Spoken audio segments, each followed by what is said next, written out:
Let us read verse 10. Sa screen ay wikang Ingles. Sa Tagalog na Biblia, maaari natin basahin. Let us read. Ano bang baso po ang gawain ng iyong kamay? Amen. Gawin po ng iyong kapangyarihan. Then, Pagkat walang gawa, ikatahaman, ikaalaman man, ikalabuman man, sa Siyon na iyong pinapatuloy.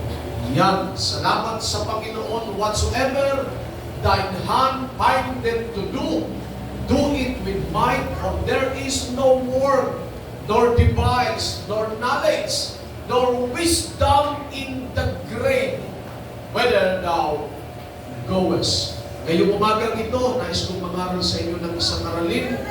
Pamamagatan po natin itong encounter the possibilities. You may be seated. God bless you. Napakaraming bagay sa mundo nito, mga kapatid, ang nangyayari at sadyang kahirap unawain or ipaliwanag.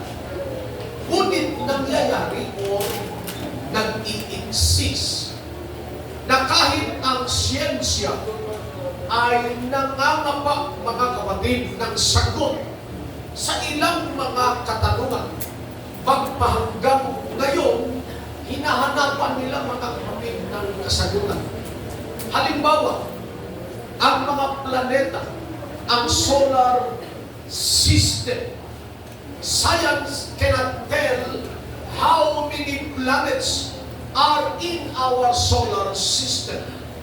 It's shocked to know that we still don't have the exact number of planets that are revolving around the sun. Yung siyam na planeta, mga kapatid, na sinabi ng siyensya, yun lang yung mga planetang nahagip ng kanilang teleskopyo. Pero meron pang ibang mga planeta within our solar system, sa Milky Way itself, na nariyan at hindi pa na-identify. So technically speaking, there are plenty of undiscovered planet out there, since there are still loads of undiscovered asteroids and comet. Ang katanungan ito'y sadyang wala pa rin sagot, sapagkat totoong napakalawak ng kalawakan. Ngunit, ang sabi ng banal na kasulatan ay ito, Psalms 147, verse 4, kindly. Kanyang sinasaysay ang bilang ng mga bituin. Alam ng Diyos ang bilang ng mga bituin sa kalawakan. And then, Siya ang nagbibigay sa kanila ng lahat nilang at lahat ng mga bituin sa kalawakan, mga planeta na hindi pa na-discover, mga kapatid, ng mga sayantipiko, sinasabi ng Bible, lahat ng mga ito'y pinangalanan ng Panginoon. Praise God. Another na mga katanungan, mga kapatid, na wala pa rin sagot hanggang sa panahon ngayon ay kung ilang mga species ang nandito sa mundo. How many species are there in the world? While being in the 21st century, science cannot tell how many species are there in the wide world. Yung klase lang ng ibon, ang dami po niyan, mga kapatid. Klase ng isda, ang dami po niyan. Ilang uri lang ng isda ang alam natin. Ano po? Ilang uri lang. Tilapia, galunggong, bangus, ito, lapu-lapu, dalag. Ilan lang yan. Pero marami pang mga uri ng isda na nasa kalaliman ng karagatan, mga kapatid, na hindi pa natin nakikita. Yung mga uri ng insekto at ng ilan pang living organism, scientists estimate that 91% of species live under the water, and it's difficult to go into the deep ocean. Meron pa raw 91% mga living creatures na naroon sa karagatan na hindi pa nila nakikita, mga kapatid, dahil sa lalim ng dagat at marami pang mga nilalang. Pero sinasabi ng Colossians chapter 1, verse 16, praise the Lord. Sapagkat sa Kanya nilalang Ang lahat ng mga bagay saan?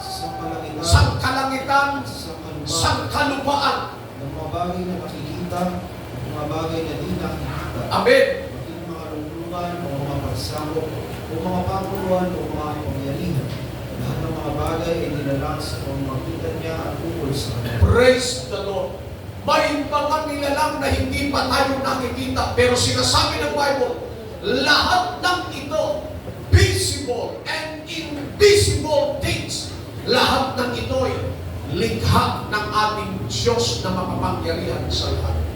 Maaring wala pa silang sagot sa ilang mga katanungan, pero may sagot na ang Biblia diyan. Lahat ng ito'y ginawang ng Diyos. Another thing is how gravity works. We know from the era of Newton, anumang bagay na ihagis mo pa itaas, tiyak bababa because of gravity. We know how much force and the effect of gravity. How every element was or has its gravity. May puwersang humihila pa ibaba. Kaya nga hindi tayo lumulutang, mga kapatid, because of gravity. May mga katanungan, saan yun? Paano nangyari yun? Mga kapatid, maaaring mahirap bigyan ng kasagutan. Pero sinasabi ng Book of Acts chapter 17, verse 28, kindly, sa Kanya tayo nabubuhay. Nagsisikilos. Tayo'y nakakakilos dahil sa Kanya.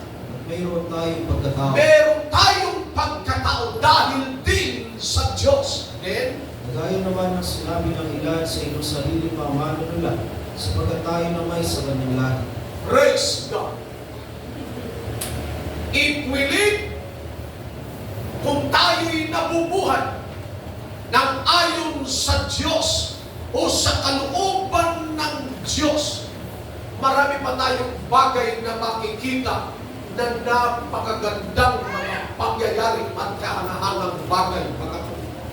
Life will be phenomenal if we dare to encounter the possibilities of what God has planned next. Listen, ang Diyos ay punong-puno ng sorpresa. Shall we say Amen? Lahat ng naniniwala dito sumigaw ng praise the Lord. Ang Diyos ay punong-puno ng sorpresa. May mga pagkakataon susurprisahin ka ng Diyos sa isang punto ng buhay mo na hindi mo alam kung paano at bakit. Pag darating ang isang pabor ng Diyos, mga kapatid, sa inyo. Praise God. Baguhan ng Kristiyano, datihan mang Kristiyano, still may pagkilos ang Diyos sa buhay natin na sadyang kahirap maunawaan at maintindihan, mga kapatid. Kaya nga yung Diyos makapangyarihan. Kaya nga yung Diyos wonderful God. Kaya nga yung God amazing. Kaya nga lahat ng adjective na pwede mong isabi o iduktong, mga kapatid, o sasabihin sa Panginoon, pasok lahat sa Diyos. Sapagkat yung Diyos nga natin ay Diyos na makapangyarihan. Acts chapter 16 verse 9. May ganitong talata sa Biblia na ating babasahin. Sige po. At napakita ang isang pangitain sa gabi kay Pablo, may isang lalaking taga-Macedonia na nakatayo, na namamanig sa kanya at sinasabi, tumawid ka sa Macedonia at tulungan mo kami. Praise the Lord. Si Pablo, sa gitna ng kanyang pangangaral, ay nakakita ng pangitain. Praise God. Ang sabi ng pangitain, may isang lalaki sa Macedonia na nakatayo at namanig sa kanya. Ang sabi ng lalaki, tumawid ka sa aming lugar sa Macedonia at tulungan mo kami. Sa pangangaral ni Apostol Pablo, sa mga bayan-bayan, pinakitaan siya ng Diyos ng isang panaginip. So therefore, mga kapatid, si Apostol Pablo ngayon ay naglakbay. Kung babasahin natin yung verse 6, pataas, verse 7, praise God. Sige po, nandun sa screen sa Abi, wala no? Sasaysayin ko na lang. Sa verse 6, verse 7, nung si Apostol Pablo ay naglalakbay na, kinausap siya ng Espiritu. Ang sabi ng Espiritu Santo, huwag kang tumuloy sa Asya. Lumipat ka ng lugar. Huwag mong saysayin ang salita ng Diyos sa lugar na yun. Pagdating niya sa Bitinia, kinausap muli siya ng Espiritu ni Jesus. Ang sabi ng Espiritu ng Panginoong Jesus, huwag kang pumunta sa Bitinia. Pumarong ka sa ibang lugar. At nagpatuloy na ng paglalakbay, mga kapatid, si Apostol Pablo.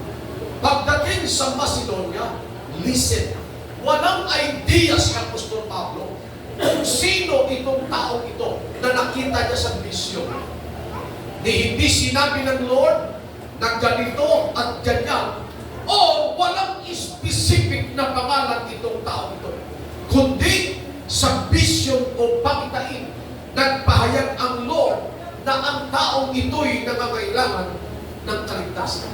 Listen, kung tayo po'y uutusan ng Panginoon, mga kapatid, huwag tayong magtanong sa Lord, bakit Lord? Huwag natin tanungin ang Lord, paano?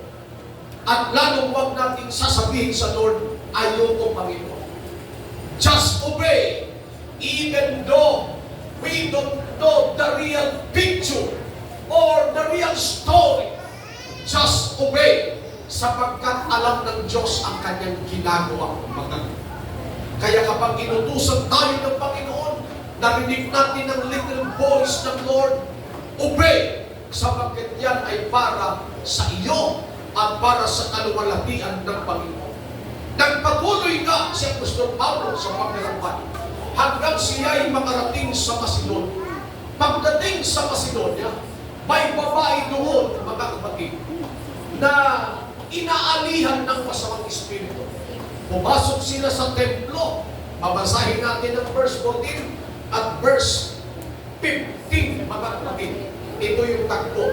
At Isang babae na nangalang Lydia, may isang babae na ang pangalan ay Lydia, mga kapatid. So, ito muna yung istorya. And then, na mangangalakal ng kahit ubay-ubay, and, na tagabayan ng Thyatira, isang mas masipag sa kabanalan, and, ay nakinig sa amin, na binuksan ng Panginoon ang kanyang puso upang unawain ang mga bagay na sinalita ni Pablo. yang may isang babae sa Macedonia, ang pangalan ay Lydia. Nandito sa Lydia. Kapatid natin saan yan? Abuyot. Yan. Isang babae, mga kapatid, na binuksan na ng Lord ang kanyang puso. Kaya, nung siya'y aralan ni Apostol Pablo ng salita ng Diyos, ay wala nang maraming question. Kaagad-agad tinanggap niya ang salita ng Diyos at siya'y nanampalataya. At kung ibababa pa natin yung versikulo, tinanggap ang Panginoon na bautismuhan sa pangalan ng ating Panginoong Jesucristo, mga kapatid. Now, ang tanong ay ito na ba yung nakita ni San Pablo sa pangitain? Na merong kumakaway sa kanya at sinabi ng lalaki, umarito ka sa Macedonia at kami ay nangangailangan ng kaligtasan. Ito na ba, mga kapatid, yung tao niya? Next, verse 15.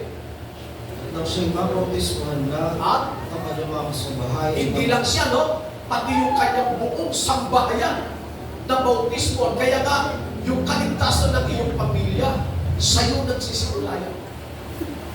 Sa akin nagsisimula yan. If we want na ang ating pamilya ay ma-convert, ma-save, simulan mo. Kinakailangan pasimulan sa'yo. Ikaw ang magiging daan para ma-convert sila. So what happened? Tuloy natin. ay namarkit siya sa amin, na sinasabi, Kung inyong inaakala ako'y tapat sa Panginoon, ay magsipasok kayo sa aking bahay, At at kayo magsitira doon, at kami pinili niya. pwede natin isipin na yung vision o pangitain ni San Pablo ay nagkaroon na ng realidad. Maaring ito na yun, sapagkat hindi lamang si Lydia, kundi yung kanyang buong sambahayan ang nag-convert sa Panginoon nang si San Pablo'y pumaroon sa Macedonia. Verse 16, patuloy. At nangyari na ng kami nagsisiparoon sa mapapanalaginan, Amen. na sinalubong kami ng isang dalagang may kamalduman ng Ito Espiritu. yung sinasabi ko kanina. Pagdating ni San Pablo sa bahay panalanginan, ay sinalubong sila ng isang babae na may masamang espiritu. What happened? Nagdadala ng maraming pakinabang sa kanyang mga Panginoon sa pamamagitan ng panghuhulan. Then, Siya'y sumusunod kay Pablo at sa amin at nagsisigaw na sinasabi, mga alipin ng kataas-taas ng Diyos, ang mga taong ito ay nagsisipangaral sa indo ng daan ng kaligtasan. praise the Lord. Ito yung maliwanag, mga kapatid. Si San Pablo, kasama si Silas, nung sila'y naparaon sa bahay dalanginan, itong babaeng ito na meron pong masamang espiritu na ang trabaho niya ngayong panghuhula at sa pamamagitan no'y kumikita yung kanyang amo sa kanyang panghuhula.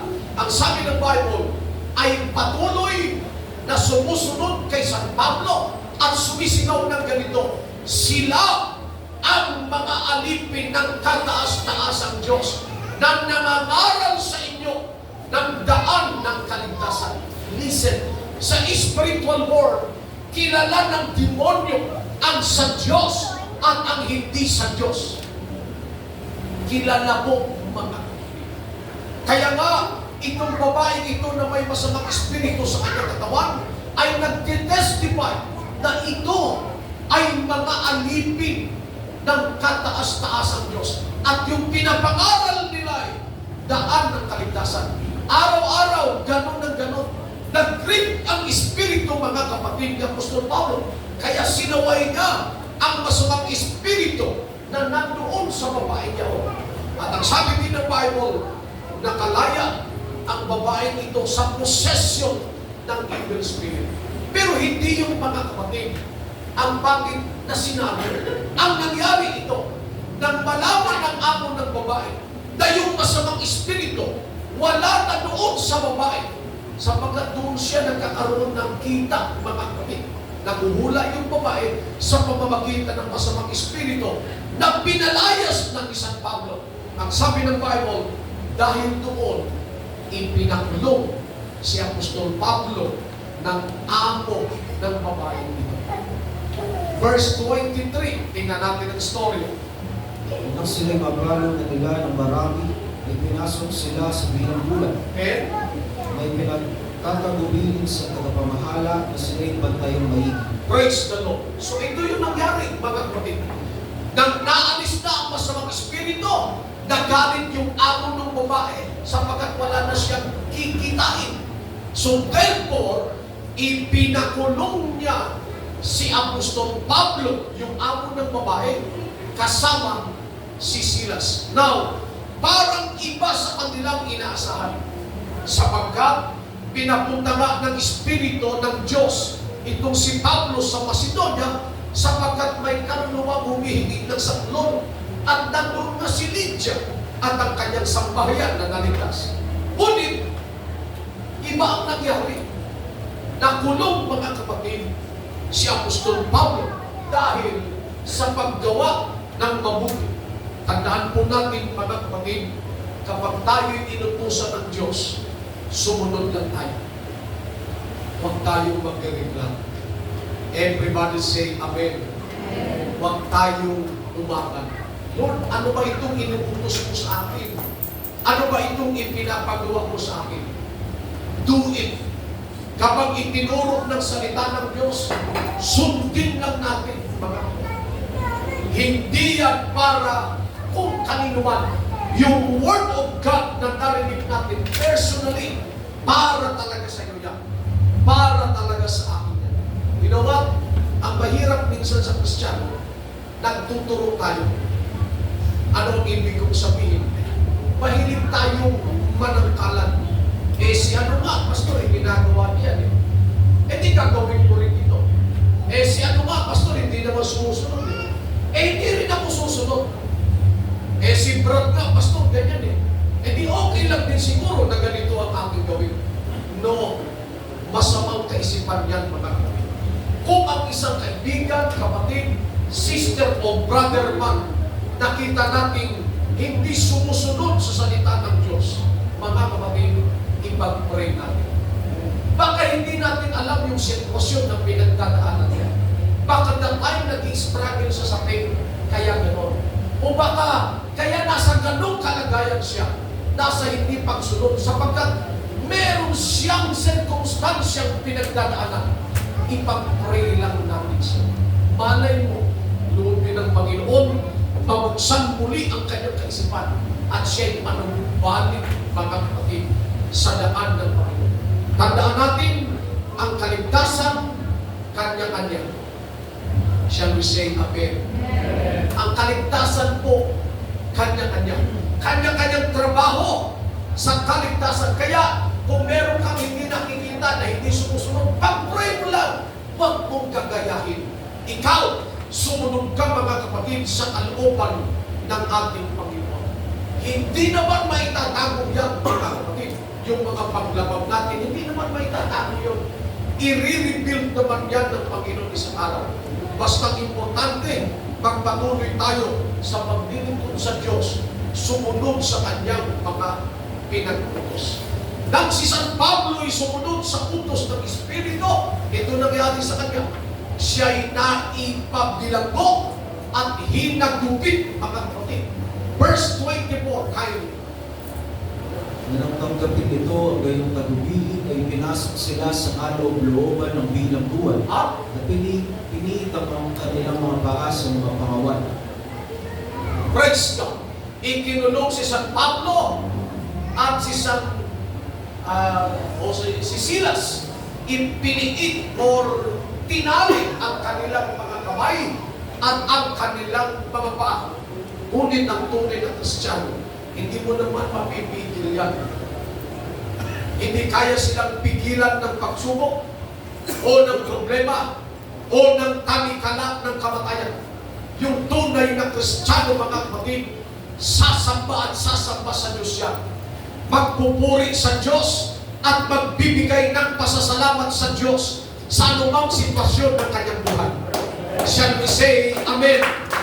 Let's clap our hands to Jesus. Ginapos ang kanilang mga kamay, ginapos ang kanilang mga paa. Pero pagdating sa verse 21, kindly, Gatapat ang maghahati ng hating gabi na, si Pablo at si Silas ay nagsipanalangin. tumalangin ang mga lingkod ng Diyos sa Panginoon at Nagsiawit ng mga himno umawit ng himno sa Diyos at sila'y pinakikinggan ng mga bilanggo. napakikinggan sila ng mga kasama nilang bilanggo. Listen, yung mga kasama nilang bilanggo sa kulungang yaon, maaring ang iba sa kanila ay nagsisisihan o di kaya mga kapatid, punong-puno ng paghinagpis ang kanilang mga puso. Pero si San Pablo at si Silas ng gabing yaon, sila'y umaawit, nananalangin at tumatawag sa pangalan ng ating Panginoon. So what happened next? Verse 26. At kaginsagin sa'yo nagkaroon ng isang malakas na Nagkaroon ng lindol. Could you imagine? Habang sila'y nagpupuri, habang sila'y sumasamba, may reaksyon sa kalaliman. Ano mga kapatid ang ginawa ng lupa? Sumabay sa pagpupuri ng mga lingkod ng Diyos. Paano? Nagkaroon ng lindol, mga kapatid. At lupat na magsiula ang mga patibayan ng bahay At pinagbuwan, pagdakay ng mabuksan ng lahat ng mga pinto at at nakakalas ang mga gabos ng bawat isa. praise the Lord. Pagkakataon na para kay San Pablo at kay Silas na tumakas sapagkat yung kadena o talikala, kahit yung mga pintuan ng kulungan ay nakasira. Pwede na nilang samantalahin ang pagkakataon at tumakas sila mga kapatid sapagkat wala naman silang ginawang masama maliban pinalayas nila ang masamang espiritu na nandoon sa babae niyon. Pero hindi nila ginawang tumakas. Bakit po? Sapagkat merong gagawin ang Diyos. Praise God. Sa kulungang yaon. Ano po nangyari? Next verse. Praise God. At ang tagapamahala, palibhas ay nagising sa pagkakatulog And at nang makitang bukas sa mga pinto ng bilangguan, ay binunot ang kanyang taba at at magpapakamatay sana sa pag-aakalang nakakatakas na ang mga bilanggo. yung bantay kulungan nang makita niyang bukas ang mga pintuan at ang mga talikala kadenay nakapatid mga kapatid sa pag-aakala niyang si San Pablo at lahat ng mga nakakulong ay tumakas. Sabi ng Bible, binunot niya ang kanyang sundam o ang kanyang tabak at pagdakay magpapakamatay na. Bakit niya gagawin yun? Sapagkat may batas sa kanila na kapag ikaw ay natakasan ng isang bilanggo, ikaw ang ipapalit sa bilanggo, mga kapatid, na nakakulong. Hindi lamang yun, uusikin pati ang iyong pamilya. Kaya naisip niya, ano pa mangyayari sa buhay ko? Yan ang natakasan ako ng mga bilanggo.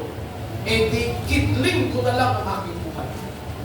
Nung kanyang hawak-hawak na yung kanyang tabak at magpapakamatay na sana, ano sabi ng Bible sa verse 28? Praise God. Datapad sumigaw si Pablo ng malakas na tinig At na sinasabi, huwag mong saktan ang iyong huwag mong saktan ang iyong sarili. sapagkat nangarili Nandito kaming lahat. Verse 29, kindly. at siya'y humindi ng mga ilaw at tumakbo sa loob Then, at nanginginig sa takot at magpatirama sa harapan ni Pablo at ni Silas. 30. At sila inilabas at sinabi, mga Ginoo, ano ang kinakailangan kong gawin upang maligtas? Ito yung lalaki na humihingi ng tulong mga kapatid kay San Pablo sa panaginip o pakinggan. Pumarito ka sa Macedonia. Kailangan namin ng kaligtasan. Kung sa unang tingin, pwede natin sabihin, baka si Lydia yung kumakaway na yun na nangangailangan ng kaligtasan. O di kaya'y baka yung sambahayan ni Lydia yaong nasa panaginip ni San Pablo at tumihingi ng tulong upang sila'y maligtas. But you know what? Hindi sila. Ito, yung Philippian jailer, mga kapatid, yaong nakita ni San Pablo sa panaginip na kumakaway at nagsasabi, pumarito ka sa Macedonia at tulungan mo kami. Kailangan namin maligtas. Mga kapatid, tingnan niyo po yung istorya. Nang makita ng lalaki bukas yung pintuan, kalag yung mga kadena, magpapakamatay na sana. Sumigaw si San Pablo, huwag mong gawin yan. Nandito kaming lahat. Nagbukas siya ng ilaw at nakita niya lahat nga ng bilanggo nandoon. Walang labis, walang ulam. Sa kaniyang pagkatakot, ay nagsalita ng ganito kay San Pablo, mga Ginoo, ano ang kinakailangan kong gawin upang maligtas? Paano nyo iuugnay, mga kapatid, yung tanong ng lalaki, paano ako maliligtas doon sa senaryo na kanyang kinalalayan? Paano nyo iugnay? May connection ba yun, mga kapatid? Hindi lang tumakas yung mga bilanggo Hindi lang tumakas si San Pablo at si Silas. Paano nabuo sa kanyang kaisipan? Paano ba ako maliligtas? Nakita niyo po, mga kapatid, walang connection totally. Walang connection. But you know what? Namumusap na kasi ang Diyos sa panaginip sa taong ito. Na isang araw, meron kang maibibilang mo. At yung mabibilang mo na yun, yun ang magtuturo sa iyo ng daan ng kaligtasan. Mga kapatid, bago pa nangyari ang senaryo, nangusap na ang Diyos doon sa Philippian jailer. Nangusap na rin ang Diyos doon kay San Pablo. At kinakailangan mag-create ang Diyos ng isang pangit na sitwasyon. Kinakailangan makulong si San Pablo para maligtas itong Philippian jailer na ito.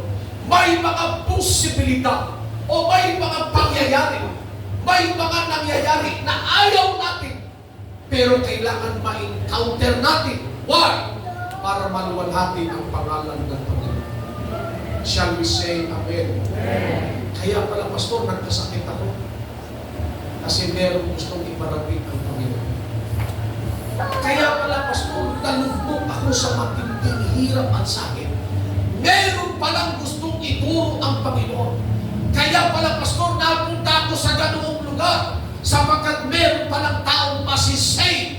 Pahahayagan ko ng salita ng Diyos. That is why, kapag may ginagawa ang Diyos sa buhay natin, huwag tayong magkaroon ng malaking question sa Panginoon. Ang sabihin lang natin, mga kapatid, ito, Lord, we will obey. I will obey. Susunod ako sa salita mo. Susunod ako sa kalooban mo. Pag ginawa mo yan, makikita mo, mga kapatid, may milagro sa unahan, may pagpapala sa unahan, may blessing sa unahan kung susunod ka sa kalooban ng Panginoon. So let's bow our heads to Jesus. Kung ako si San Pablo, pwede ako magreklamo. Panginoon, hindi ko ata nakita sa pangitain nito. Hindi ko ata nakita sa pangitain ko, sa vision ko, sa panaginip ko na ako'y hinagupit. Hindi ko rin nakita, Panginoon, na ako'y mabibilanggo at malalagyan ng talikala sa kamay at paa. Pwede mong sabihin sa Lord yun. But you know what? Ano ginawa ni San Pablo at ni Silas? Kung sila'y nasa kulungan, nagmuri lamang sila, mga kapatid, sa Panginoon. Sumamba lang sila, mga kapatid, sa Panginoon. At hindi lamang ang Philippian jailer ang naligtas. Verse 31, verse 32, kayo. Kanilang sinabi, manampalataya ka sa Panginoong Hesus, maliligtas ka, ikaw at ang iyong sambahayan. 32. At sa kanya'y sinalita nila ang salita ng Panginoon. At sinabi ni San Pablo ang mga katuruan patungkol sa Panginoon. Then, Pati sa lahat ng nangasa kanyang at sa lahat ng kanyang kasambahay. Then, tapos na yun, Sister Abby. Verse 33. At sila'y kanyang kinuha ng oras ligyaon ng gabi at hinugasan ang kanilang mga lahat. At Pagka ko'y binautismuhan, pinautismuhan siya at siya at ang buong sambahayan. buo niya sambahayan. See? Sumunod lang tayo sa Diyos, mga kapatid. Sumunod lang tayo sa Panginoon. Hindi naman kinakailangan maunawaan natin lahat. Hindi naman kinakailangan maintindihan natin lahat. Just obey. Nang si Abraham inutusan ng Diyos, hindi niya naman naintindihan yung plano ng Diyos. Nang si Noah, mga kapatid, pinagawa ng Diyos ng arko, hindi niya naman naiintindihan yun. But they obey. Just obey. Praise God. Mahirap maunawaan ng mga bagay kung minsan, mga kapatid, kailangan dalhin ka ng Diyos sa isang sitwasyon na hindi mo gusto. Just obey. Maraming pwedeng mangyari. If we obey God, if we praise His name, if we do His will, ang mga imposible ay nagiging posible kapag ang Diyos ay sinunod natin, mga kapatid. Gusto ba natin makita yung mga bagay na imposible maging posible? Obey God. Ma-encounter natin, mga kapatid, ang Diyos sa buhay natin. Masasabi natin, dakila ka talaga, Panginoon. Masasabi mo talaga, oh God, great ka talaga. May mga favor na bigla na lang dumarating. Unexpected. May mga blessing na lang na hindi mo naman nasama sa panalangin, and yet, binigay sa iyo ng Panginoon. At ma-amaze ka sa kilos ng Panginoon. Encounter the possibility. Praise God. When we obey God. Shall we all stand? Hallelujah. Praise the name of Jesus.